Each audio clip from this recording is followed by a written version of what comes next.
Hello everyone, this is James.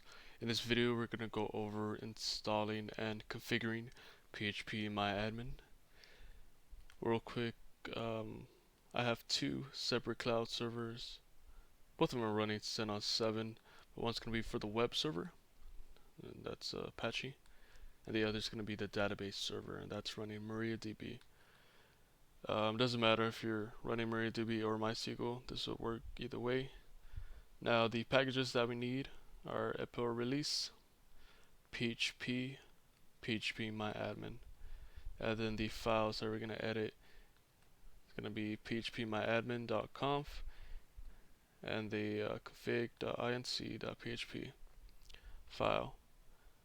Now, if your database is on the same server as your web server, the Apache, then you don't have to worry about this one.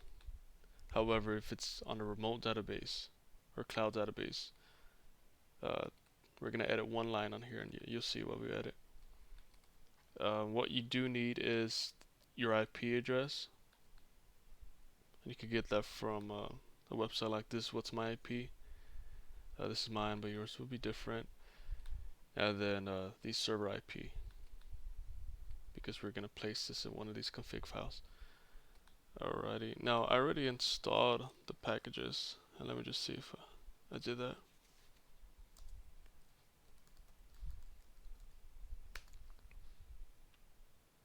Yeah.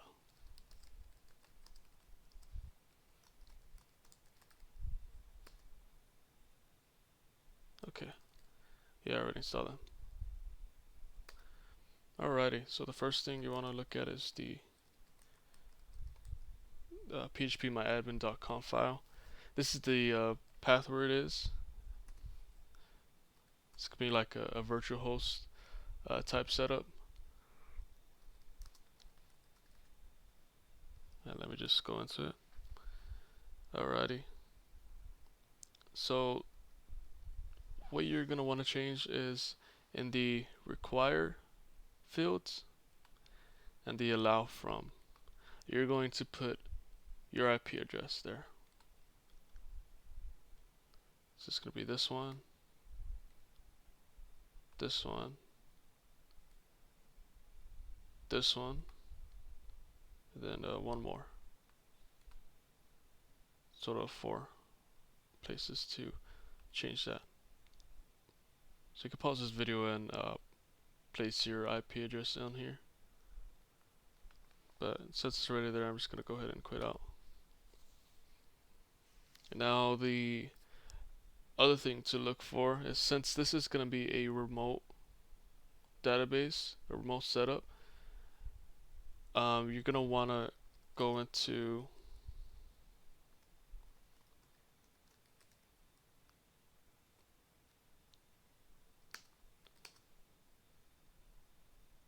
this file right here. Now let me just pop this one up. The reason I'm popping this one up is because I don't want to show my, well, it's a private IP, so it wouldn't matter, but I just want to show it in that config file. I'd rather show it right here, so I at least want you to see how it looks like in there. So when you open it up, you're gonna see all this. All you're gonna change is right here in the host, where it says localhost. You're gonna just put the IP address. It could be the public or private IP of your cloud server or cloud database, or the host name. You're gonna put it in here. Now, again, like I said, if it's gonna be on the same server as Apache, then you don't have to change anything here. You could just have this as localhost. But I could change it to whatever IP address, on here. So once you do that, you could just save it. Now let's say that we already did on here, which I did. Go ahead and clear that out. Let me see one thing. Hopefully I didn't change it on here.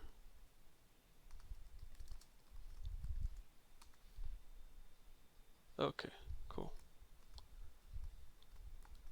Well, so let's see real quick if it's testing right. Copy that. Admin.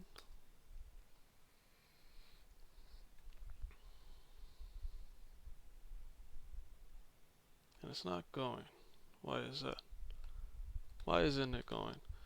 Well, because you have to restart Apache. Now if I go there again,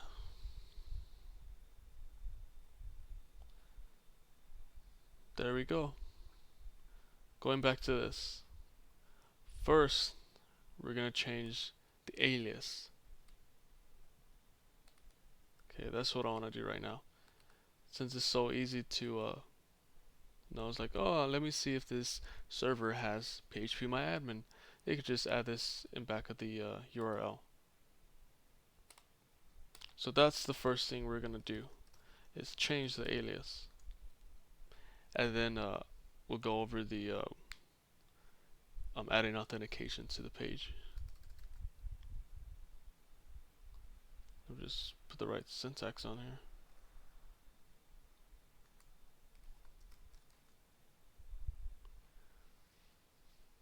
Alrighty. Okay. So this is where you're gonna put the alias. What you could do is just comment these out.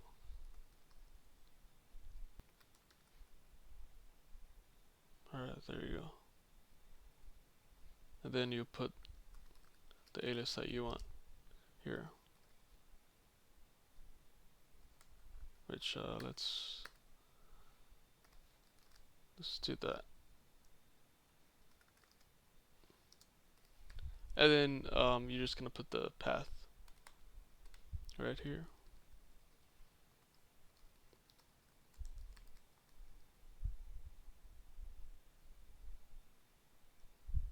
Alrighty, that looks good.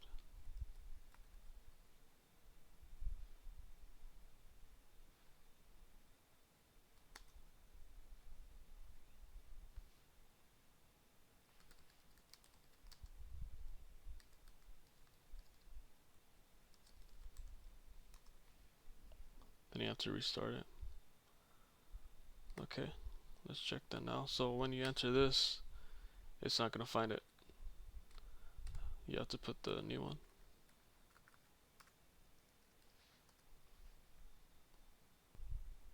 Come on.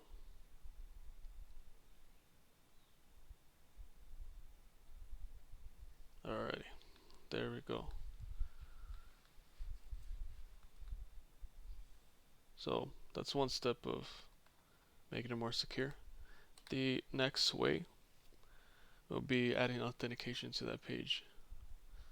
So to do that, I'm gonna go back into that file, and you're gonna add that line that I told you. And you could put it right under where you see it here. You could put it right there. Allow override all. Let's write that out. Then what we're gonna want to do is actually go where phpMyAdmin is.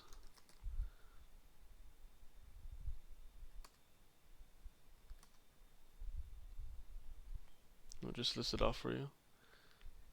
And you're gonna create the htaccess file within here. And then this inside this htaccess file, you're just gonna put the type and a name, and then the user file that their credentials are gonna be in. Let me just go over that.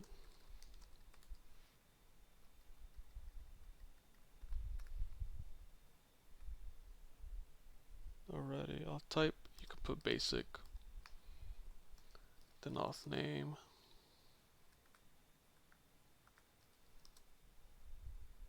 you could put login, required auth user file.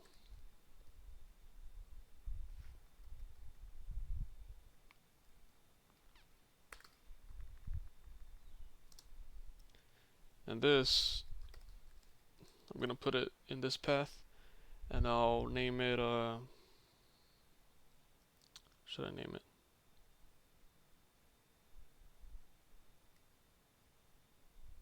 phpMyAdmin.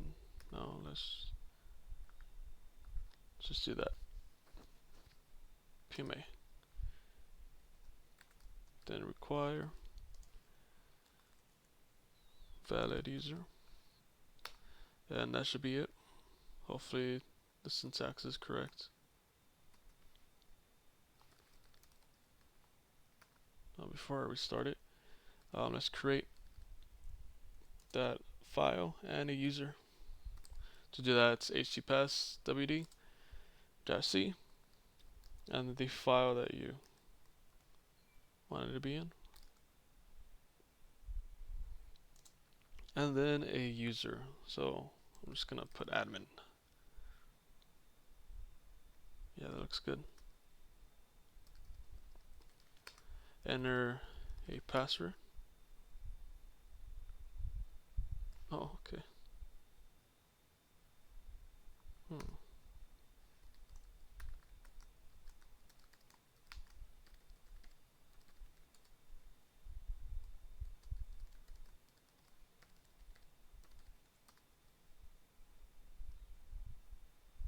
There we go.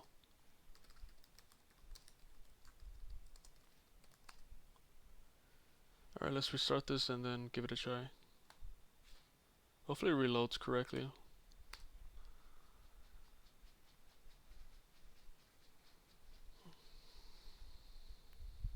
Awesome.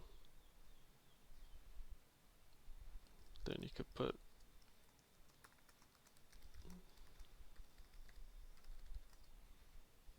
and then it'll get you to the page.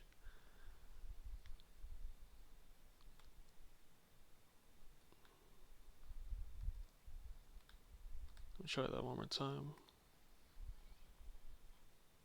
There we go. And of course, if you don't enter it, it gives you unauthorized. Good. I think that's all I was gonna cover for this. Again, you don't have to add these steps, but it just makes it more secure.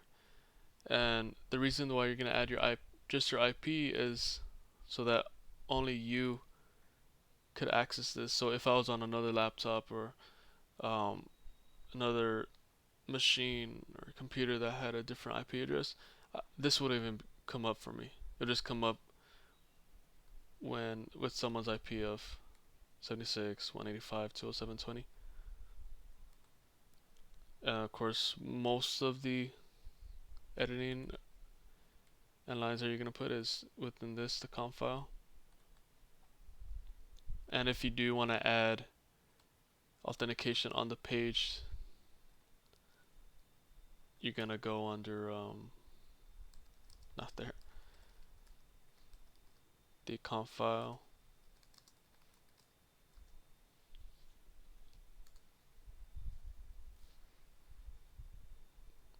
And you're going to add this line, allow override all. And then you're going to create a htaccess file within user share phpMyAdmin. Put those necessary syntax like auth type, auth name, auth user file, require valid user. Then using, let me try to do here, https wd create, and then the path, and whatever the name is, followed by user.